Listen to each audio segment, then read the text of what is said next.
Olá pessoal, nós estamos dando aqui continuidade à correção do Exame Nacional de Acesso ao Profet.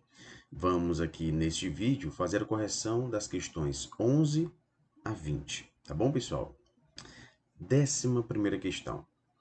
Ramos apresenta uma abordagem da história e das políticas voltadas à educação profissional e sua organização no Brasil. Então, nós estamos aqui tratando do livro de Marise Ramos, né? Um livro que nos traz esse percurso histórico da educação profissional no Brasil. Vale lembrar que na plataforma em nossas leituras complementares, nós propusemos, né, a leitura de um livro muito interessante que traz justamente esse histórico, né, da educação profissional no Brasil até o PNE de 2014. Né? Então, essa leitura complementar nos ajudou também, né, na compreensão dos marcos históricos referentes à educação profissional no Brasil, quando surgiu, as características de cada época. Então, eu indico a leitura dessa obra como leitura complementar, né, para aqueles que desejam aí compreender um pouco mais sobre a história da educação profissional no Brasil. Tá bom, pessoal? Mas vamos aqui ao que se pede na questão, né? Indique se é verdadeiro ou falso o que se afirma a seguir. Os primeiros indícios do que hoje se pode caracterizar como as origens da educação profissional no Brasil surgem a partir de 1809, com a criação do Colégio das Fábricas, pelo príncipe regente futuro Dom João VI. Né? Está correta essa opção, exatamente. é, as origens da educação profissional no Brasil remontam aqui ao início, né? Primeira metade do século XIX, né? Com a criação do Colégio das Fábricas. Então, de fato, esta afirmativa nos traz aqui algo que de fato aconteceu, né? Então está verdadeiro. A criação das escolas de aprendizes artífices e do ensino agrícola redirecionou a educação profissional para atender às necessidades emergentes dos empreendimentos nos campos da agricultura e da indústria. Correto também essa opção, né? De fato, a gente vai ter a criação das escolas de aprendizes artífices e do ensino agrícola. Veja essa palavrinha muito importante. Redirecionou. Então, nós estávamos em uma direção e fomos para outra direção. Mas que direção é essa, né, que nós estávamos? Bem, pessoal, fazendo a leitura do livro de Marise Ramos, a gente vê que a educação profissional no Brasil, ela vai ter essa origem numa perspectiva assistencialista. E de fato nós vimos isso em nossos estudos, né? Essa perspectiva assistencialista para amparar os órfãos e os demais desvalidos da sorte, né? Então havia essa expressão que se consolidou nos documentos: amparar os órfãos e os demais desvalidos da sorte. Depois é que a gente vai ter uma perspectiva mais voltada para o próprio mercado, que é justamente o que a gente encontra aqui nessa segunda afirmativa, né? Redirecionou a educação profissional para atender às necessidades emergentes dos empreendimentos nos campos da agricultura e da indústria, né? Então nós estávamos em uma direção, depois nós fomos para uma outra direção, justamente aqui no início do século XX. Né? Essa perspectiva nitidamente assistencialista vai dar lugar a essa perspectiva mais voltada para o mercado de trabalho, né? Com a criação das escolas de aprendizes artífices, isso ali por volta de 1909, no governo de Nilo Peçanha, tá bom? Então essa afirmativa ela está correta. Como a gente está resolvendo aqui uma questão dentre várias, né? Que traz afirmativas verdadeiras ou falsas, é muito importante, quando a gente tiver certeza de que uma afirmativa é falsa ou verdadeira, a gente já olhar as opções, porque a gente já vai descartando algumas opções que não se encaixam, né, naquilo que a gente tem certeza. Então, por exemplo, se a gente já sabe que as duas primeiras afirmativas são verdadeiras, a gente já poderia aqui eliminar, descartar as opções A e B. Então, nós teremos aqui apenas duas opções possíveis, a C EAD. Então, se você fosse, por exemplo, chutar, né, você teria aí 50% de chance de acertar. Então, a gente vai eliminando logo essas opções, né, para aumentar as chances de acerto, tá bom? Vamos aqui à terceira afirmativa. A Lei Orgânica do Ensino Secundário, promulgada durante o Estado Novo, acentuava o ensino profissional visando ao fortalecimento da economia brasileira. Falso, pessoal. Por quê? Porque, na verdade, a Lei Orgânica do Ensino Secundário, promulgada em 1942, ela acentuava a velha tradição do ensino secundário acadêmico, né? Então, a gente tinha nessa perspectiva do ensino secundário de 1942, né, essa perspectiva mais voltada para o ensino propedêutico, uma formação voltada para a continuidade dos estudos, né, pensando no ensino superior. E não, como a gente identifica aqui na opção, né, acentuando o ensino profissional visando ao fortalecimento da economia brasileira. Na verdade, estava mais voltada aqui para essa perspectiva propedêutica, né, visando a continuidade dos estudos no ensino superior e não propriamente, né, visando a entrada no mercado de trabalho, ok? O objetivo principal aqui era a continuidade nos estudos, justamente no ensino superior, tá bom? Então essa afirmativa 3 está falsa, porque essa lei orgânica, ela não acentuava o ensino profissional, tá bom? Ela acentuava essa perspectiva propedêutica, né? De preparar para os estudos superiores, tá bom, pessoal? Então, essa afirmativa 3 está falsa. Já sabendo que essa 3 está falsa, a gente já poderia marcar a opção, né? Que é a opção C de casa. Verdadeiro, verdadeiro e falso. Mas é importante a gente também dar uma olhadinha nas demais afirmativas, né? O Decreto 2208/97 regulamentou os artigos 39 a 42 e o parágrafo 2º do artigo 36 da Lei de Diretrizes e Bases da Educação, a nossa LDB, e instituiu a separação curricular entre ensino médio e a educação profissional, né? Correto. Então, de fato, a gente vai ter esse decreto, que é bastante criticado nos textos que nós lemos, né? Criticado por justamente destacar essa separação entre ensino médio e educação profissional, porque a perspectiva é justamente, defendida nos textos, né, de integração e não de separação. E com esse decreto a gente vai ter acentuada essa separação, né? Então, essa afirmativa está verdadeira. A Lei 9394/96, que é a LDB, né, incorporou a educação profissional como processo educacional específico, vinculado necessariamente a etapas de escolaridade da educação básica. Falso, pessoal. Por quê? Porque não está vinculada às etapas de escolaridade da educação básica. Nós temos na educação básica a educação infantil, o ensino fundamental e o ensino médio. Então, nós temos basicamente aqui três etapas da educação básica.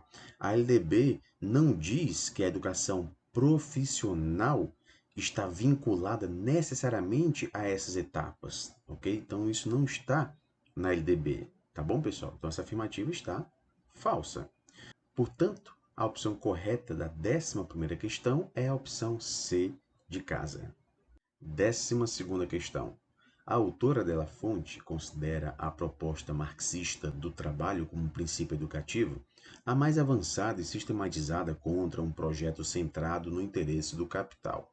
A contribuição de Marx ocorre num tempo em que a percepção conceitual sobre o trabalho e sua valoração se dava na marcha da história. Associe as seguintes expressões com um correspondente conceito ou conjuntura histórica: trabalho como virtude e trabalho como fardo, né? Então, dependendo do momento sócio-histórico, a gente vai ter o trabalho visto como algo bom, né? Como algo que glorifica o homem, né? Como algo que dignifica o homem. E em outros momentos históricos, a gente vai ter o trabalho como sendo algo penoso, né? Como sendo algo que rebaixa o homem, né? Esse trabalho manual, né?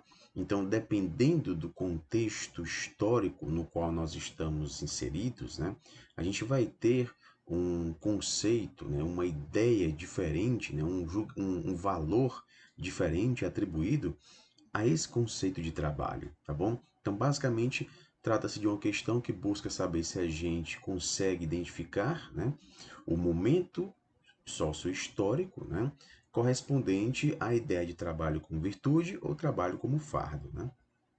Na primeira, período da civilização heróica, com a presença de nobres guerreiros em que a produção era mediada por braços escravos, né?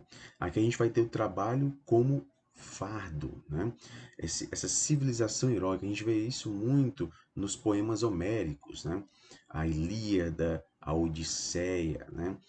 Então, nessa civilização heróica, o trabalho era visto como um fardo, tá bom? Então, a gente já pode marcar aqui o 2. Homens retratados nos poemas de Hesíodo, né? Então, aquele famoso poema de Hesíodo, Os Trabalhos e os Dias, né? No qual ele destaca a importância do trabalho manual, né? Ele glorifica os agricultores, né? Então a gente vai ter aqui nessa segunda afirmativa uma referência feita ao trabalho como virtude. Um bom exemplo é justamente Trabalho e os Dias, né? Do poeta Hesíodo. A origem do termo deriva de tripalium, no duplo sentido usado no latim vulgar, como instrumento agrícola e como castigo aos desobedientes. Né? Então, tripalium, né? 3 paus, né? Um instrumento de tortura que era utilizado naqueles que não obedeciam às ordens dos seus capatazes, por exemplo. Né? Então, a gente vai ter aqui a ideia do trabalho como fardo. Né? Além disso, o termo labor dava a conotação de atividade fatigante, cansativa, né? Então, nessa terceira afirmativa, nós já temos o trabalho como fardo. O estilo de vida do clero e da nobreza, em que orar e lutar eram atividades dignificantes ao ser humano. Então, nós temos aqui o trabalho como fardo também, né? O trabalho manual nesse estilo de vida do clero e da nobreza, né, o que se dava muito destaque, né, era o ócio, né, esse tempo disponível para se dedicar às atividades físicas, por exemplo, né, aos estudos, né, e de fato apenas aqueles que pertenciam às camadas mais altas, né, é que se dedicavam a essas atividades, como por exemplo as lutas, né? Os grandes guerreiros, né? A gente pode inclusive fazer uma relação com a primeira afirmativa, nobres guerreiros, né? Guerreiros que são nobres, né? Então, nessa afirmativa 4, a gente tem, né, nesse contexto, o trabalho visto como um fardo, né? Então, a gente marca aqui o 2. A próxima afirmativa, a valorização das artes mecânicas, tecelagem, arquitetura, agricultura, alvenaria, contrastava com as artes liberais, retórica, lógica e gramática, bem como música, aritmética, geometria, astronomia, no período do Renascimento. No período do Renascimento, a gente vai ter esse retorno, né, à valorização da atividade manual. Né? O trabalho não é mais visto como um fardo, mas sim como algo que dignifica, né? O trabalho como virtude. Essa é uma característica que a gente identifica no Renascimento, tá bom? Então aqui nessa afirmativa a gente marca o 1, né? A gente escreve o 1. O importante era o homem ativo e a valorização do esforço individual, enaltecida pela nascente sociedade burguesa, também né? A sociedade burguesa surgindo e, obviamente, nessa perspectiva do trabalho. O homem, ele se dignifica pelo trabalho, né? Essa ideia do empreendedorismo também, né? Traz o trabalho como sendo uma virtude, né? Então, a gente vai ter aqui nesta penúltima afirmativa o trabalho como virtude. Né? A reforma protestante contribuiu para a condenação do ócio e vê a busca da riqueza como dever moral e graça divina, ou seja, a busca da riqueza, o trabalho voltado para a produção de riqueza, isso como algo bom. Então, o trabalho como uma virtude. Também a gente marcaria aqui o 1, né? Portanto, analisando aqui as opções, né, aquela que se encaixa perfeitamente no que a gente marcou é a opção C. 2, 1, 2, 2, 1, 1 e 1. Tá bom, pessoal? 13ª questão. No artigo Interdisciplinaridade e Análise da Produção Científica, apontamentos a partir da concepção materialista e dialética da história, Peixoto afirma que a necessidade da interdisciplinaridade e sua contribuição são justificadas por proporcionar, né? Então, talvez vocês devem lembrar do artigo de Peixoto, no qual ela traz, né, várias definições para interdisciplinaridade, né? Cita alguns estudiosos, né, que trabalham justamente na perspectiva da interdisciplinaridade. Então é importante a gente ter em mente que nesse mesmo artigo nós temos várias citações. Citações diretas, citações indiretas, né? Ou seja, citações diretas nas quais ela traz exatamente como ela encontrou nos textos, né, fonte, né? Então trata-se de citação direta. Agora, se ela contou com as suas próprias palavras e, obviamente, trouxe a fonte, né? Aqui nós estamos diante de uma citação indireta ou paráfrases, né? Então, aqui nós temos um problema muito importante, que é dentro do texto de Peixoto, nós temos várias vozes, ou seja, nós temos várias afirmações feitas por outras pessoas, né? Então, o que a gente tem ali é um texto polifônico, né, com várias vozes e não necessariamente essas afirmações, essas citações, né, vão ao encontro do que Peixoto concorda, ou seja, casam com o que Peixoto considera em relação à interdisciplinaridade, né? Então, em alguns momentos, nós podemos de fato identificar os trechos que estão presentes aqui na 13ª questão, esses trechos presentes no texto de Peixoto. No entanto, esses trechos se referem a afirmações feitas por outras pessoas, né? Até porque quando a gente traz citações em nosso texto, um dos objetivos é reforçar um ponto de vista que nós estamos utilizando. Isso é uma importante estratégia argumentativa, né? Reforçar pontos de vista ou mesmo refutar ideias, né? Quando a gente quer refutar a ideia de alguém, a gente traz exatamente como esse alguém afirmou, para depois a gente refutar, né?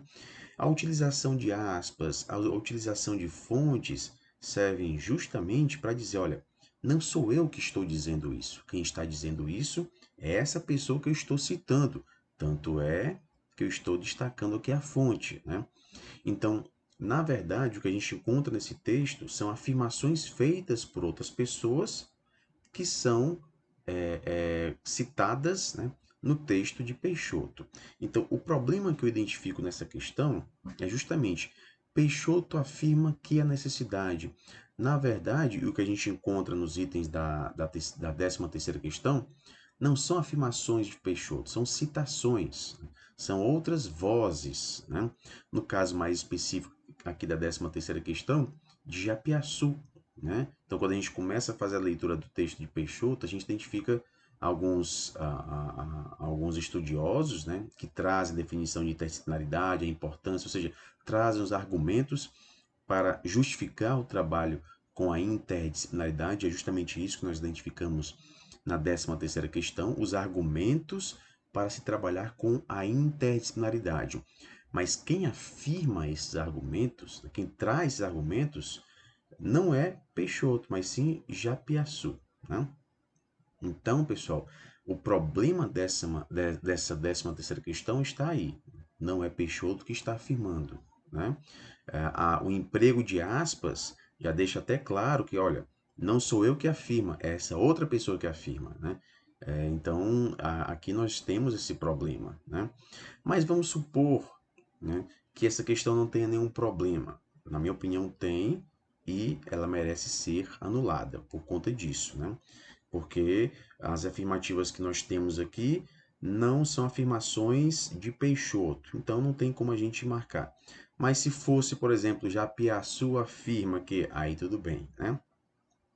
Na afirmativa 1, trocas generalizadas de informações e de críticas que contribuem para a reorganização do meio científico. Ok, né? De fato, é defendido isso, né?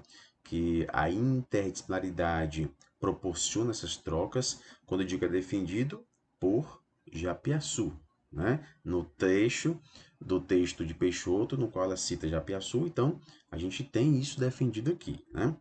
Então, proporciona essas trocas, formação geral dos participantes, formação para aprender a aprender, e aqui essa formação do aprender a aprender é um ponto muito polêmico, né? Porque boa parte dos pesquisadores, dos estudiosos que compõem justamente a bibliografia da seleção é contra essa perspectiva do aprender a aprender, porque justamente vai deixando de lado o papel do professor. Então, ao se voltar para uma aprendizagem individualizada, né? Ao se voltar para essa autonomia do aluno em aprender, a função do professor ela vai se desgastando, ele vai se tornando um mero organizador de conteúdos, né? E isso não é bom. Então, essa ideia do aprender a aprender, ela não costuma ser muito bem vista, não, tá bom? Mas isso está presente naquilo que Japiaçu afirma, né? Questionamento da liberdade dos cientistas em pressupostos, em comunicações amplas que facilitam as trocas, né? Questionamento da liberdade dos cientistas. Não, né? A interdisciplinaridade não é defendida por questionar a liberdade dos cientistas. Na verdade, ela está voltada para proporcionar uma maior liberdade dos cientistas. Então, esse questionamento da liberdade, ele não está cabendo aqui nesse caso, tá bom, pessoal? Então, não é. O que há, na verdade, é a acomodação dos cientistas em pressupostos, em comunicações restritas que dificultam as trocas. Então, questiona-se essa acomodação dos cientistas. E é óbvio, né? Nessa perspectiva da compartimentalização, cada um fica na sua caixinha, se acomoda na sua caixinha, sem olhar para os outros, sem buscar o diálogo, e isso é se acomodar. E a interdisciplinaridade, ela vem justamente para se contrapor a isso, né? Para proporcionar esse diálogo e, consequentemente, quebrar essa postura de acomodação de alguns cientistas, tá bom? Então, essa afirmativa 3 está falsa para Japiaçu, né? 4. Contribuição para a formação polivalente, ok. 5. Preparo para a pesquisa em equipe, para análise de situações e problemas, reconhecendo os limites de sua própria metodologia, confrontando métodos e consertando pontos de vista e resultados. Ok também. E a 6, desenvolvimento permanente ao mercado de trabalho. Né? Não. Né? Não há esse desenvolvimento permanente ao mercado de trabalho não é algo que serve como justificativa, isso para Japiaçu, né? Para se defender a perspectiva da interdisciplinaridade, tá bom? Então, não está voltada para isso, ok? Então, pessoal, se no enunciado da questão nós tivéssemos aqui, né, Japiaçu afirma, aí ok, mas tem Peixoto afirma. E essas afirmações que nós temos na 13ª questão não foram feitas por Peixoto, foram feitas por Japiaçu. Um problema aqui, na minha visão, acaba acarretando o anulamento da questão, tá bom? Essa 13ª questão deve ser, portanto, anulada. 14ª questão. A dialética na análise textual discursiva é uma característica do modo de fazer pesquisa qualitativa. No artigo de Galeazzi e Souza, são adotados e descritos 4 significados fundamentais da dialética na filosofia, segundo o dicionário de filosofia. Então veja, uma diferença muito importante da questão anterior. Nós temos aqui a referência feita, né? Então, apesar de a gente estar diante do texto a dialética na análise textual discursiva, né? O próprio enunciado da questão nos traz a fonte presente dentro desse artigo, segundo o dicionário de filosofia Bagnano. Então, na 13ª questão deveria ter, né? Segundo Japiaçu, né? Mas não tem. Então, nessa 14ª questão, nós já temos aqui a referência feita ao dicionário de filosofia, tá bom? E, de fato, lá no dicionário de filosofia, nós temos essa referência feita ao dicionário de Abagnano, né? Ele traz aqui basicamente 4 significados relacionados à dialética na filosofia. A dialética como método da divisão, que é atribuída a Platão, a dialética como lógica do provável, atribuída a Aristóteles, a dialética como lógica, que é atribuída aos estoicos, e a dialética como síntese dos opostos, que é atribuída a Hegel. No caso de Platão, né, a gente vai ter a dialética como método da divisão, né? Basicamente, a gente vai ter aqui uma relação feita com Sócrates, né, o método socrático, perguntar e responder. Aqui a gente vai um pouco na direção da maiêutica, né? É como se a gente estivesse parindo o conhecimento que já está dentro de nós. Então, o conhecimento está dentro de nós. O que falta é esse conhecimento ser exteriorizado, né? Ser posto para fora, ser parido, né? Justamente isso é a maiêutica. E o método de perguntas e respostas proporciona esse conhecimento que seria, no caso aqui, a verdade, né? Sair.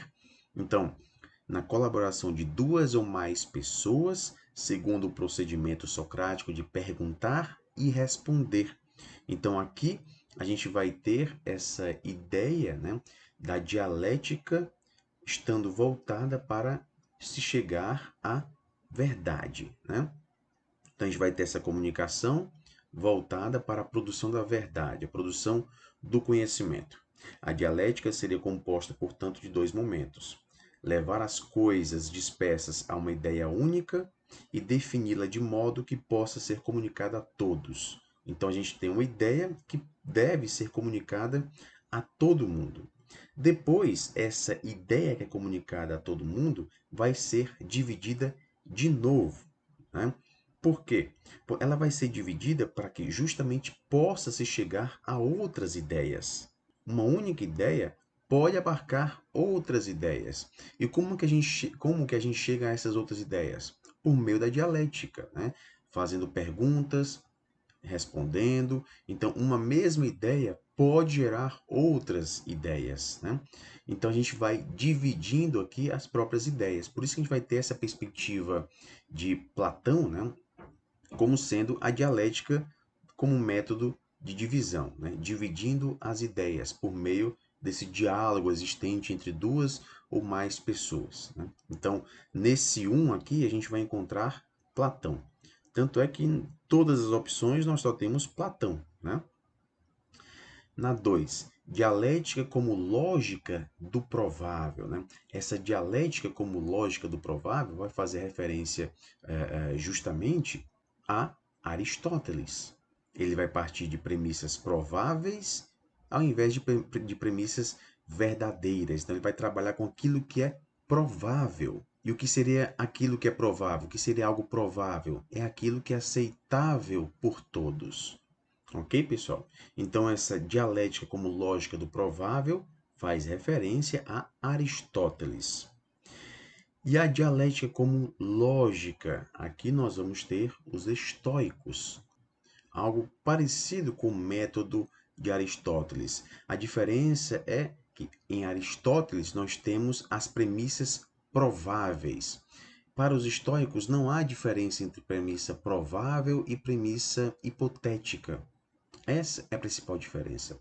Tanto é que se a gente analisar os itens 2 e 3, nós temos no 2 dialética como lógica do provável e no item 3 dialética como lógica. Então, Não há essa distinção do que é provável e é daquilo que é hipotético. Não, é simplesmente a dialética da lógica, sem haver distinção, né? Por isso que a gente tem apenas essa diferença da dialética para Platão para a dialética dos estoicos. E, finalmente, a dialética como síntese dos opostos, que nós vamos encontrar justamente em Hegel. Ok, pessoal? Então, se a gente for analisar aqui as opções, a opção correta da 14ª questão é a opção D de dado. 15ª questão.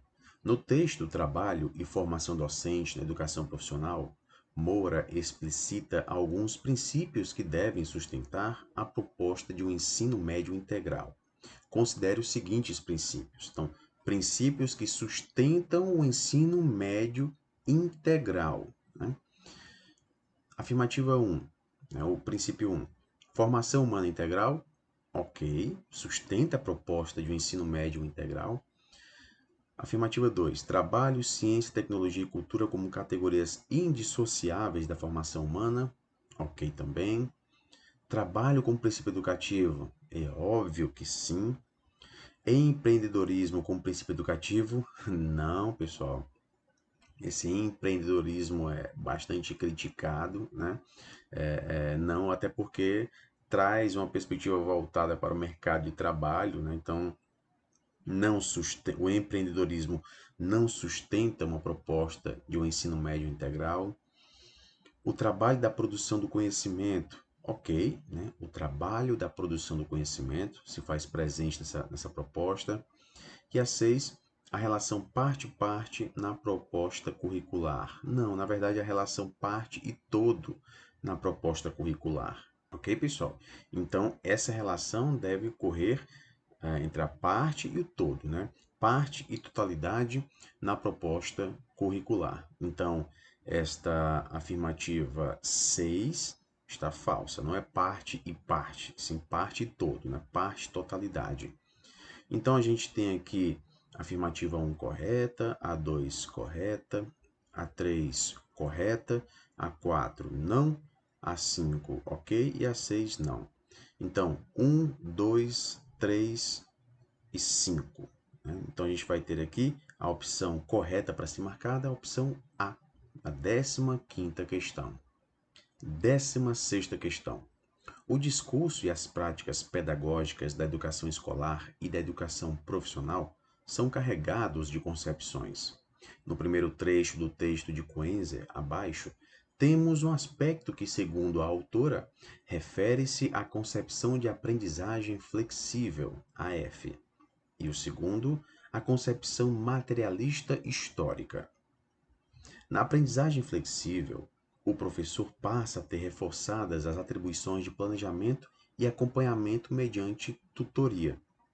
Aqui a gente vai encontrar muito parecido aquilo do aprender a aprender, nessa perspectiva da aprendizagem flexível, né? Assumindo o papel secundário nas relações de aprendizagem. Sua função principal fica deslocada para o grupo, que interage com o seu apoio.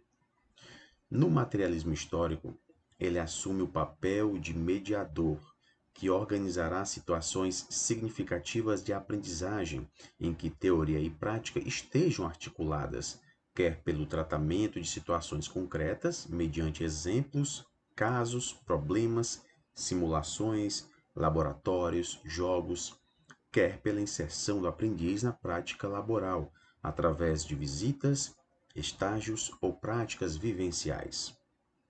Identifique a que concepção cada afirmação se refere, isto é, se à concepção da aprendizagem flexível ou à concepção materialista histórica. Então, nós temos aqui duas perspectivas divergentes, e é isso que de fato nós encontramos no texto, né? A autora nos traz essa ideia da aprendizagem flexível, né? Aquilo que os possíveis pontos positivos que se destacam, inclusive em propagandas, né? De cursos EAD, essa flexibilização da aprendizagem, o que teria de bom nisso, mas ela mostra o que há por trás, né? Então, por trás de todo esse discurso de aprendizagem flexível, o que há por trás disso, né? Então, Há essa aprendizagem flexível que é criticada por ela, né? Essa ideia, o que há por trás disso, e a perspectiva do materialismo histórico, que obviamente vai ser a base, né, de sustentação dessa aprendizagem que é defendida pela autora, tá bom? Então vamos aqui às opções. Na primeira, as afirmativas, né?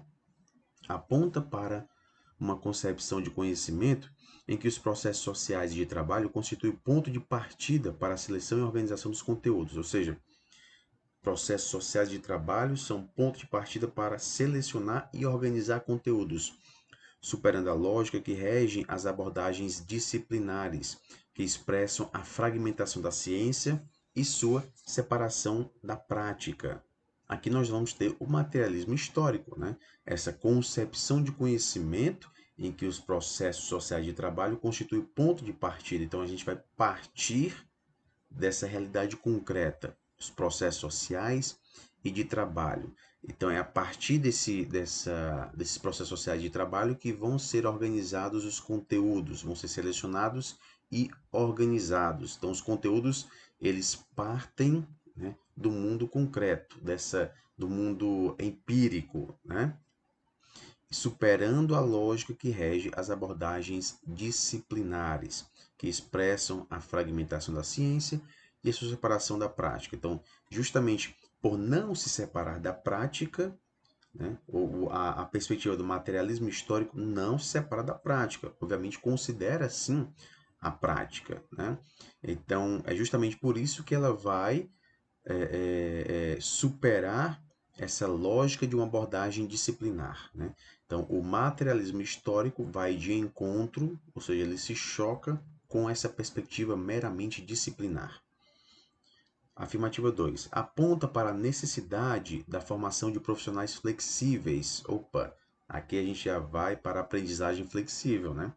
Que acompanham as mudanças tecnológicas decorrentes da dinamicidade da produção científico-tecnológica contemporânea, ao invés de profissionais rígidos que repetem procedimentos memorizados ou recriados por meio da experiência. Então a gente vai ter aqui a aprendizagem flexibilizada, né? A aprendizagem flexível. Tem como proposta substituir a estabilidade e a rigidez pela dinamicidade, a aprendizagem flexível, né?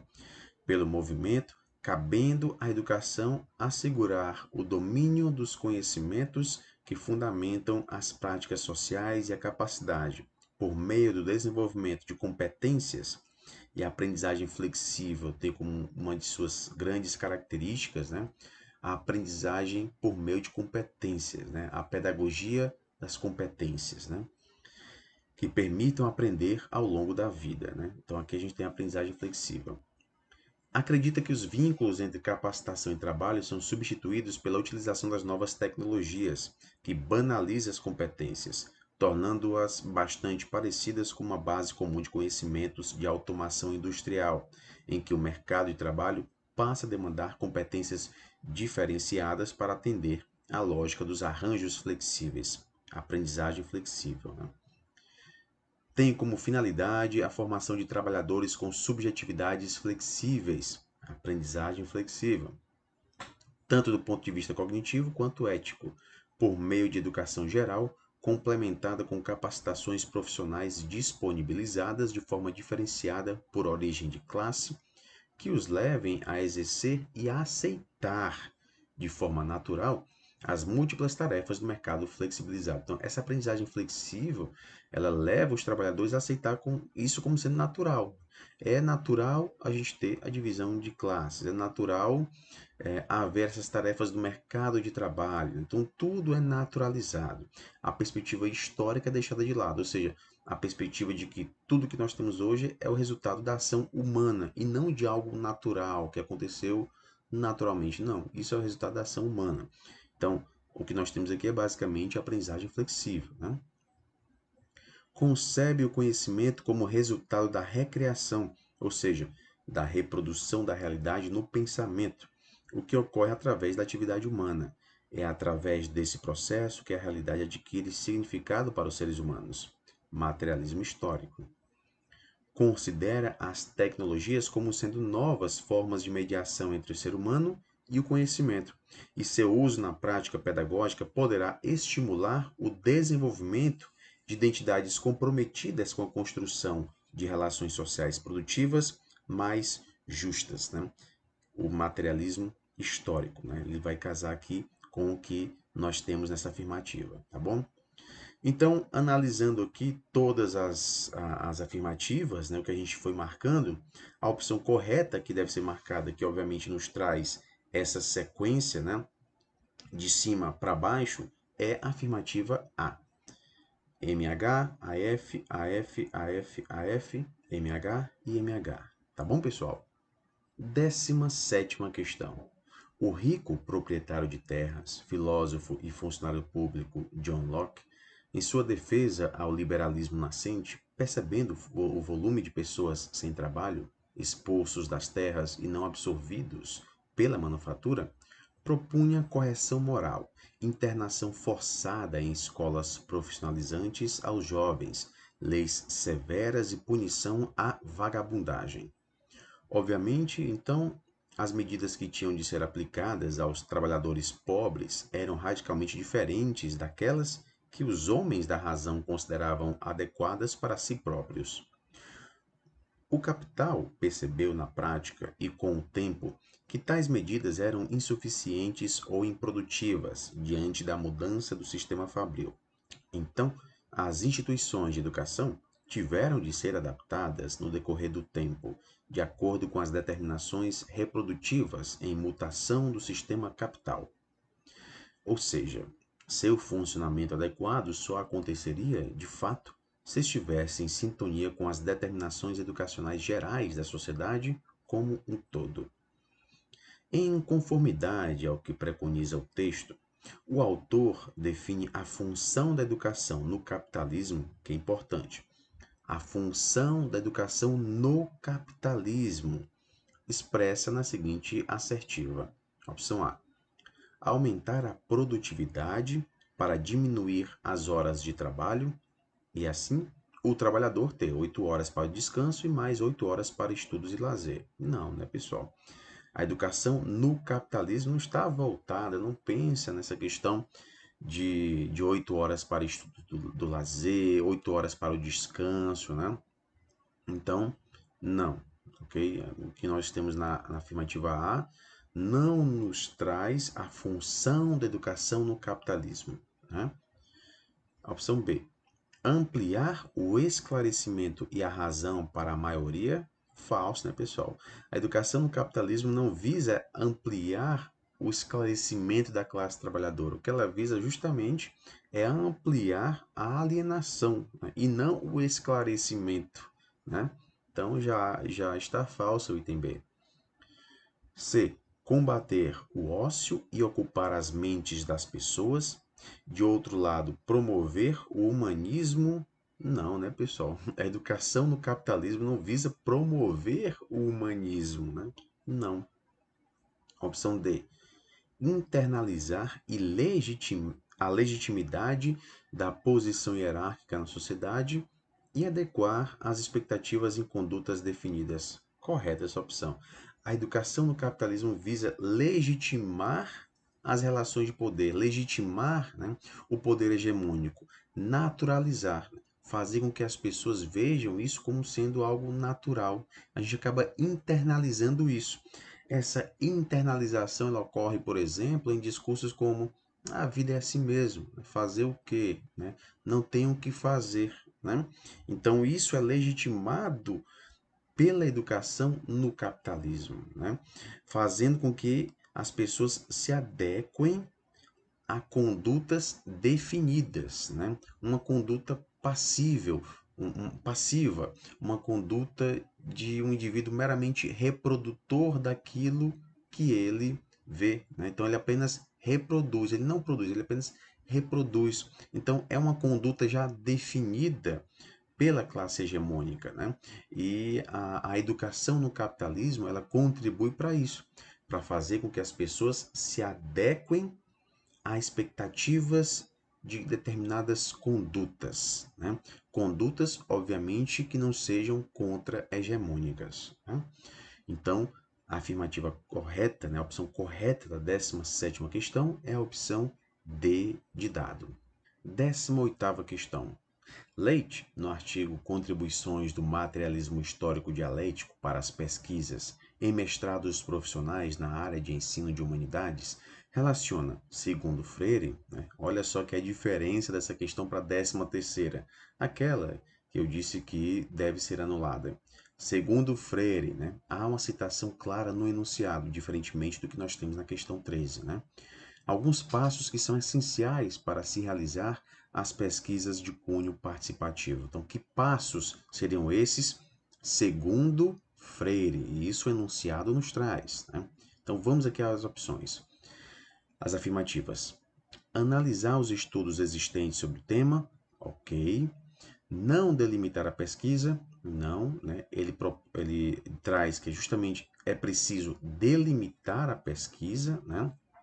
A gente tem isso, se faz presente em qualquer projeto de pesquisa. A gente tem um tema e a delimitação do tema. Né? Delimitar essa pesquisa é de fundamental importância. Visitar o campo a ser investigado, ok. Né? Isso porque nós estamos diante de uma pesquisa de cunho participativo. Então é preciso visitar o campo que vai ser investigado. Expor a proposta de pesquisa para a comunidade e liderança, ok também. Explicar detalhadamente a pesquisa em caso de aceite, ok também, né? Se a pessoa aceita participar dessa pesquisa, você tem que explicar, né, que pesquisa é essa, né? Reunir lideranças da comunidade e demais representantes populares para dar encaminhamento à proposta, ok também. Apresentar, após as discussões, os problemas elencados, também. Convidar especialistas para compreender o discurso popular, ok? Organizar um pré-projeto em colaboração com grupos populares, beleza? Complementar o projeto, não o que a gente encontra no texto, né? É implementar o projeto, né? Ou seja, pôr em prática o projeto e não complementar o projeto, tá bom? E, na 11ª, realizar nova pesquisa para análise do projeto. Ok, também, né? Então, analisando aqui as opções, né, considerando aquilo que a gente descartou, né, a gente chega à opção B de bola, né? 1, 3, 4, 5, 6, 7, 8, 9 e 11. Tá bom, pessoal? Então, a opção correta da 18ª questão é a opção B de bola. 19ª questão. Com relação às matérias que devem ser ensinadas nas escolas, a tese de Marx, explanada por Corda no livro Marx e a Pedagogia Moderna, trata-se aqui de um assunto que, inclusive, nós abordamos de forma detalhada em uma de nossas lives, né? A live específica desse livro. Então, as matérias que devem ser ensinadas nas escolas é muito importante, né? Tese de Marx, então, segundo Marx, né? Isso eu destaquei muito, né? A gente está abordando aqui, é importante a gente perceber qual o referencial teórico. Aqui no caso é Marx. Se fosse Lenin, se fosse Krupskaya, por exemplo, né? A gente teria aqui uma ideia diferente. Mas vamos lá. Aqui segundo Marx, né? Opção A. Nas escolas devem-se ensinar matérias como as ciências naturais e a gramática, que variam quando ensinadas por um crente ou livre pensador. Falso, porque para Marx as ciências naturais e a gramática não variam quando ensinadas por um crente ou livre pensador. Para Marx, não variam. Então, a opção A está falsa. Opção B. Nas escolas devem-se ensinar matérias como as ciências naturais e a geografia, que não variam quando ensinadas por um crente ou livre pensador. A geografia, na verdade, deve ser deixada de fora, tá bom? Então, a geografia não faz parte dessas matérias que deveriam ser ensinadas nas escolas. Isso para Marx. Opção C. Nas escolas devem-se ensinar matérias como as ciências naturais e a gramática, que não variam quando ensinadas por um crente ou livre pensador. Todo o resto, os jovens devem assimilar da própria vida, do contato direto com a experiência dos alunos. correta essa opção, né? A gente viu que nas escolas os alunos devem estar a aprendizagem deve estar voltada para a produção material, né? Produção material, produção da própria existência humana, tá bom? Tudo aquilo que diz respeito, por exemplo, ao ócio, né? Filosofia, por exemplo, geografia, né? Isso deve ser aprendido para Marx fora da escola. Na escola, o conhecimento deve estar voltado para a produção material. Em outras palavras, conhecimento voltado para o trabalho. Ok, pessoal? Então, a opção C está correta. A opção D, nas escolas devem-se ensinar matérias como as ciências naturais e a gramática, que não variam quando ensinadas por um crente ou livre pensador. Todo o resto, os jovens devem assimilar da própria vida, do contato direto com a experiência das crianças, não, a experiência dos adultos, tá bom? Então, a opção correta da 19ª questão é a opção C de casa. 20ª questão. A tradição marxista chama de patrimônio cultural ao vasto mundo de coisas materiais e simbólicas que resultam do trabalho e que antes não existiam na natureza. Ferramentas, instrumentos, técnicas, artefatos tecnológicos, crenças, comportamentos, conhecimentos, valores, habilidades, etc. Em tudo que produz, o ser humano se coloca, isto é, ele se projeta. Então, quando o ser humano constrói algo, produz algo, há nesse algo o próprio ser humano. Em outras palavras, estudar a produção humana, ou seja, o produto da ação humana, é estudar o próprio homem. Então, se a gente quer estudar esse homem, compreender esse homem, a gente também deve se voltar para aquilo que ele produz, né? Em outras palavras, deve se voltar para o patrimônio cultural, né? Então, estudar o patrimônio cultural do ser humano é estudar o próprio homem. Então, em tudo que produz, o ser humano se coloca, isto é, ele se projeta, coloca o seu ser na sua criação. Portanto, toda produção cultural traz a marca do humano, materializa o nosso modo de existir em determinado momento, corporifica o que se produz e como se produz a vida. Então, se a gente quer estudar o homem em um determinado momento, a gente deve estudar a produção material daquele momento, né? Deve partir da produção material, tá bom, pessoal? Os argumentos apresentados no texto demonstram que, opção A, os fundamentos da relação entre trabalho e educação devem ser examinados primeiramente pelos aspectos ontológicos e depois pelos aspectos históricos. Não, a gente deve primeiramente analisar nos aspectos históricos, tá bom, pessoal? Os fundamentos da relação entre trabalho e educação. Primeiro a gente considera esse aspecto histórico para depois se voltar para os aspectos ontológicos, tá bom? Opção B, a relação permanente entre trabalho e natureza é a essência do ser humano e a construção histórica de uma nova cultura em cada etapa diferencia os humanos dos animais. Opção D, a relação permanente entre trabalho e natureza é a essência do ser humano. Na verdade, a essência do ser humano não é definida a priori, né? O ser humano não nasce humano, né? Então, essa essência, ela é, na verdade, uma construção. Ela é o resultado de um processo histórico, né? Então, o ser humano não nasce homem, né? Não nasce ser humano, né? Ele vai se constituindo como homem. Então, não há essa relação permanente entre trabalho e natureza como sendo a essência do ser humano. O ser humano, ele se constitui no próprio agir, tá bom? Então, essa opção B está falsa.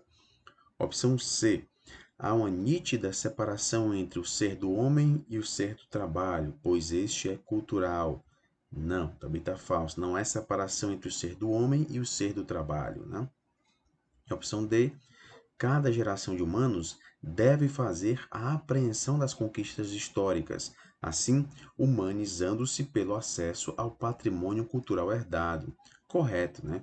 Nós, enquanto seres humanos, nós já nascemos imersos em uma cultura humana e nós nos apropriamos dessa cultura que é o resultado do processo histórico anterior, né? Então, a gente se apropria, né, das conquistas históricas anteriores. E é por meio dessa apropriação que a gente vai se constituindo também como ser humano.